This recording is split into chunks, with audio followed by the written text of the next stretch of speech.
Hello there, everybody, and how are you doing? So it is me and Akimbe Baobab, and this is the second month of the year. So we are focusing on the second strategy in the SOLD system, SOLD, which stands for Strategic Organic Leads on Demand. And that's those 12 simple step-by-step sequential strategies in which you're supposed to execute your marketing, production, so that you can start to gain synergy and success and momentum in one area and then build and build and build until you become profitable enough to scale with paid ads, if you ever even need to do so. So, because we are in the second month of the year, focusing on the second strategy, you know that we are looking at local marketing and all the ways, all the free ways that you can use to market your business locally. And I wanted to go over a recent a recent marketing plan that we did for a client. So you can kind of get a behind the scenes look at what you're supposed to do when you are launching in a business and thinking about executing a marketing campaign. All right, so here we go. This is 15 pages long and it costs $5,000 for this program. So the executive summary. This marketing strategy outlines the comprehensive digital engagement approach for Roadrunner Sports Company that has launched a new store in Toronto. The focus of our digital engagement strategy is aimed to build awareness, drive foot traffic, and create a new robust online community. So to achieve this, we need to enhance their digital presence. We need to encourage and improve customer engagement and drive measurable outcomes through targeted strategies across various online platforms.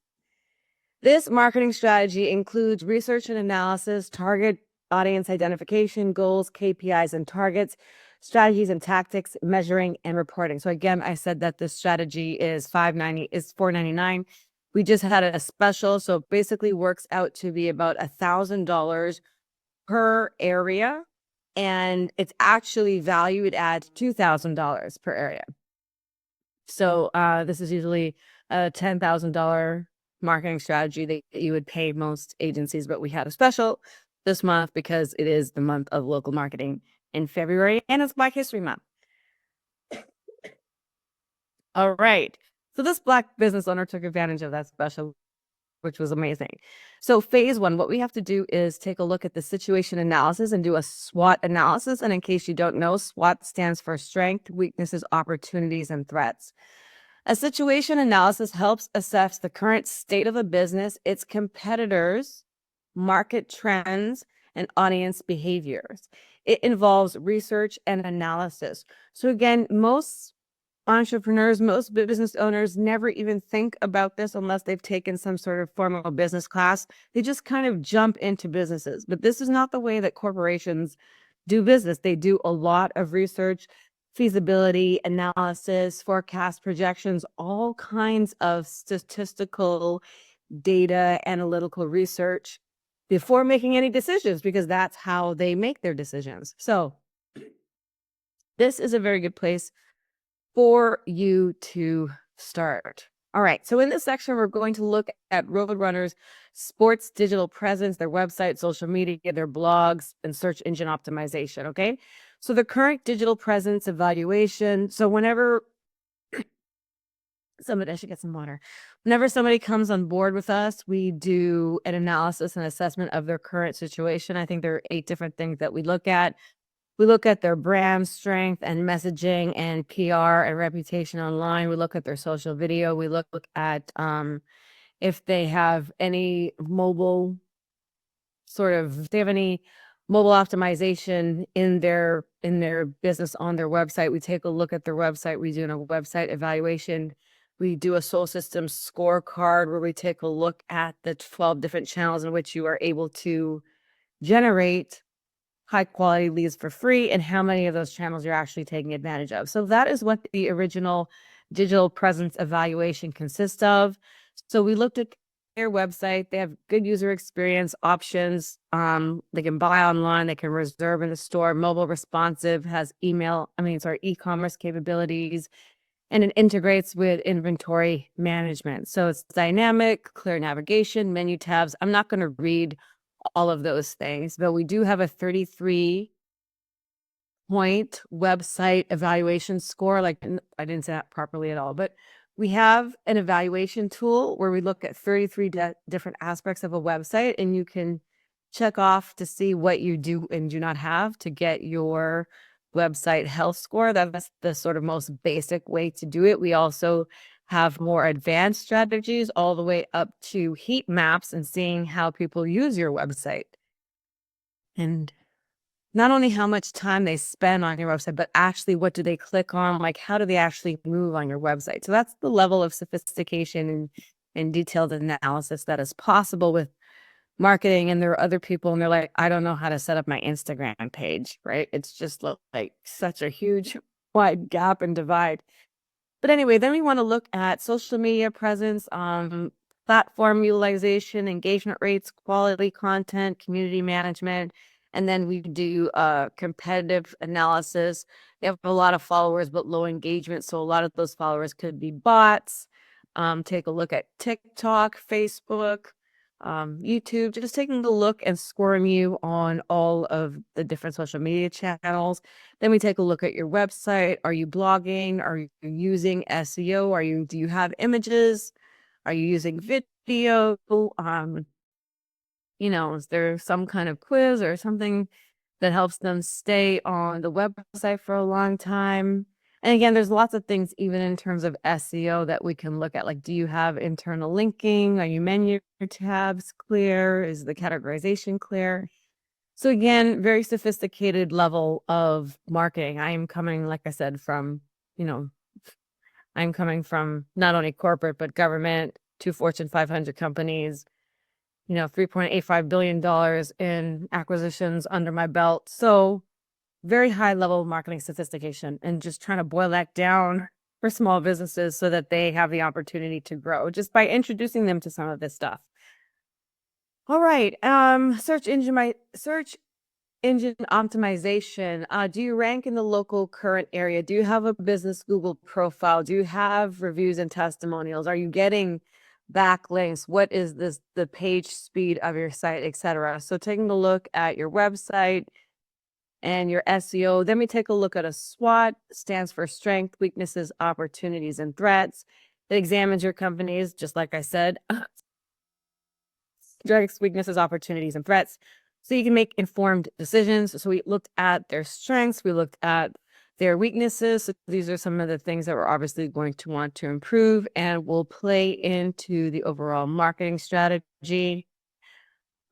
And then we take a look at different opportunities. I just had a great conversation with one of our first and most successful students. She's doing so well right now. And she was talking about having new aspects. And this is one of the things Mappdom is very good at, is bringing new aspects or awarenesses of other ways to grow the business, and having an outside look and perspective as to, which channels are working better. Excuse me, LinkedIn is working better. However, there we tend to showcase more of the product. We're on Instagram and it's more lifestyle things. People don't really know what you're selling. So, sometimes it's good to get that kind of feedback. And I think some people had also introduced to her the idea of having like university ambassadors. You know what? I have to renew the Miles program, because it really is good to have young people in the program. Anyway, and then what are some threats? So I'm going to include a link below where I did a training on how you can take a threat or a weakness and turn it into your advantage and use it in your marketing. Another thing a lot of small businesses do, they're just kind of targeting everybody. What you want to do, the next thing we're going to take a look at, is really identifying who your target audience is and creating some different personas. So for this local business, a local athletic shoe store, we've got Active Alex, 25 to 34, lives downtown. How much they make, what do they do, what do they think, what's their routine. So again, going into very deep, robust analysis of your ideal target market. So we know what platforms to be on, what magazines to be on, what radio stations to be in, what kind of language to use, what music to use, what image to use, things that make sense. So, I don't think it was Gary Halbert.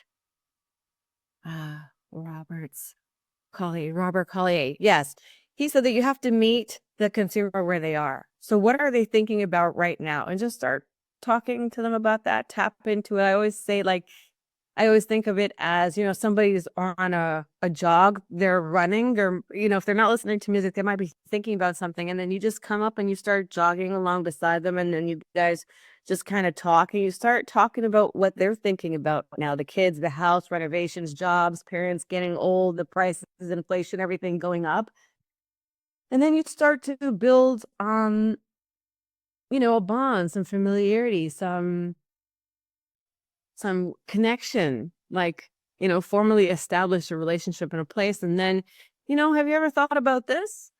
Right. So it's the whole know, like, and trust, but you're not going to be able to do that if you don't know where to start. And going through your ideal target audiences and creating buyer personas helps you to do that.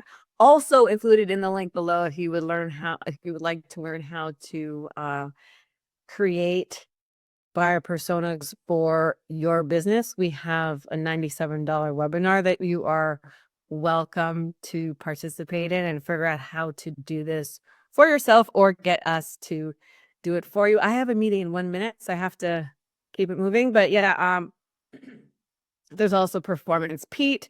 And again, they're slightly different. What they care about is different. Where they hang out is different. They make different amounts of money. So you're going to be creating 4 different campaigns for 4 different buyers.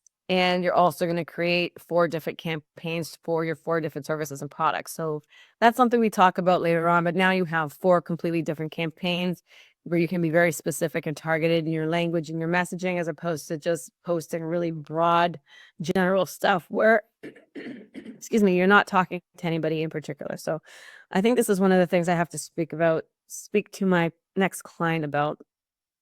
She's got to get really clear and create some buyer personas on who she is, on who her ideal target audience is. And we're going to have to put that in her folder together. Phase 4, strategies and tactics. So what platforms are we going to focus on? There are lots of different platforms and you can sometimes get lost and overwhelmed. I would actually add LinkedIn to this. I think we did. We added LinkedIn to this so that we could write sort of smart articles for one of the people in our buyer personas. But these are different engagement tactics. So you're going to want to have videos, posts, infographics, articles, links. Excuse me. Suggest an emerging social media platform. So for us, it was Pinterest, I believe. You want to get your email marketing strategy and your automation, your series. You want to sync that up with your annual marketing plan.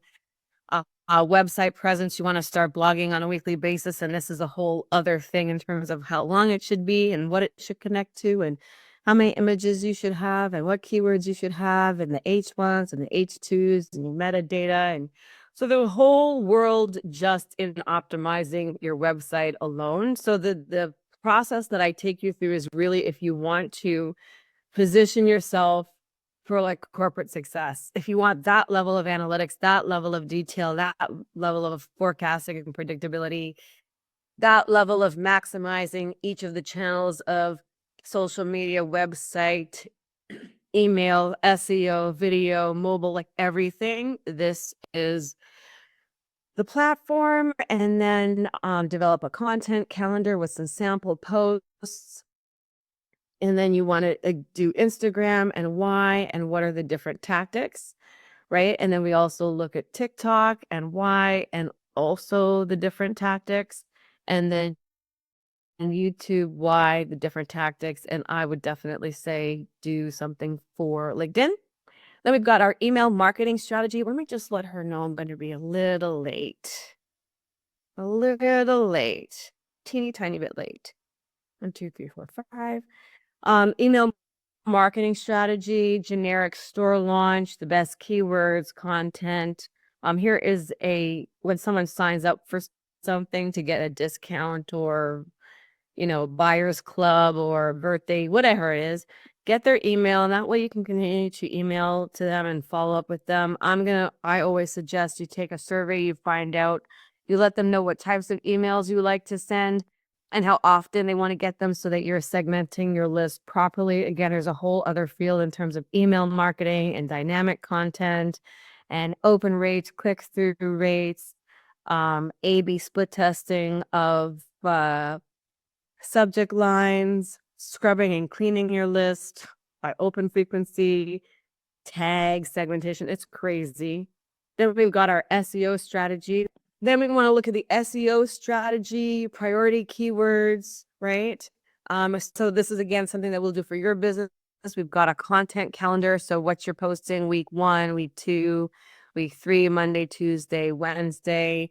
In some cases, those who choose to get some of our bigger, more agency products or services, we do this, we map this out for you for a quarter, 6 months, a year, etc. I think we're almost done.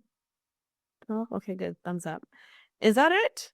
Oh, measuring and reporting. Again, something new businesses and entrepreneurs often forget about: a plan for tracking and analyzing your performance using Google Analytics, social media insights to measure KPIs. Those are, you have to determine what those are ahead of time, right? Key performance indicators. How do you, like, again, the link below, the training, I tell you that your goals should be SMART goals: specific, measurable, realistic, measurable, time bound. I can't remember, but SMART. So, but so you have to have benchmarks, you have to have goals, you have to set deadlines. It has to be specifics so that you know if you are moving towards that or not. And if you have to pivot in the middle, if you're not gonna meet it, you can let senior management know or the CEO know. Don't be, as a small business owner, you are your CEO. Don't be caught by surprise. Yeah, so I guess that's it. And then I'm gonna show some more. I think that's it. Hypothetical. Oh, I think that this is some growth. Yes. Okay. So these are projections. There we go. Um, you got to measure. I don't know why it's so far away and why that's in the middle there. That's kind of what threw me off. Tools, analytics, MailChimp, Insights, Instagram, Insight, TikTok, analytics. Yeah. Social media, follower growth. So this is how you measure if you are growing in particular areas, and you can decide in what areas you want to grow. So sometimes success is not always just about revenue and profits. Of course it is. But if you grow in some of these areas, it's likely that you'll grow in your revenues and hopefully profits as well. So 3-month 3-month hypothetical projections. And then this is what the implementation period looks like. This is a 12, 13-week program. And then budget allocation. Yay. Okay.